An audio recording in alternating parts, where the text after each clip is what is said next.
This is GerotheHero, and this is my review of Drifters Episode 8. So in this episode, after the battle that Yuichi got out of, he's basically relieved that he made it out alive, but we finally find out that Yotsune is actually the person that was the ruler at the time Yuichi was in his time zone. And it's really freaking out Yoichi because now he knows that he's in this time period, and he refuses to serve him again. He kind of taunts him, and then Yotsune leaves. The other drifters kind of group up, and the leader of the Operists basically explains what's going on. He's kind of concerned that Nobunaga's gonna try to take over the world and be just as bad as the ends.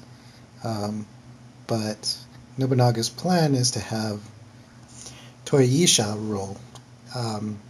And Nobunaga basically just wants to be his assistant, but it's still kind of sketchy.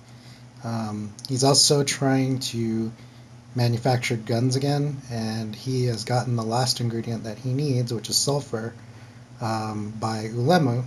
And it's kind of funny because throughout the whole episode they keep referring her to Ulemu boobs, even the people that are working with her. So she's already got a weird reputation.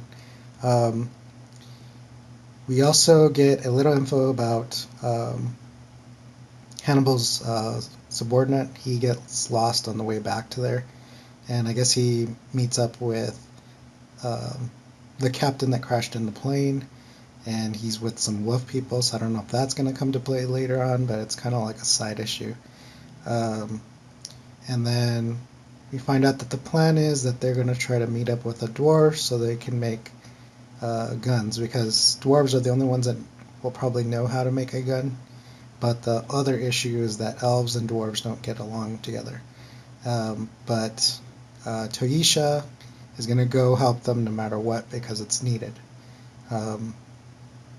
So eventually the elves decide that they're going to help as well because they don't feel like they should be in the same situation they are, even though the dwarves didn't help them in their previous war. So we'll have to see what happens with that. It's kind of like another build-up issue, and we're going in another side thing where we're going to attack some other people, and we're not really fighting the ends again, so it's kind of like, okay, when are we going to fight the ends? Is it just going to be like the last episode we're going to have them fighting in the ends? It's kind of making the show a little bit weak, so I don't know if that's just they didn't adapt it well, or they could have cut out stuff that they could have to make it a little bit more exciting, but having to go and fight other people kind of takes away from the story. Hopefully it will get better. We'll have to see. So like always, comment below, subscribe, and follow me on Twitter, and I will see you next time.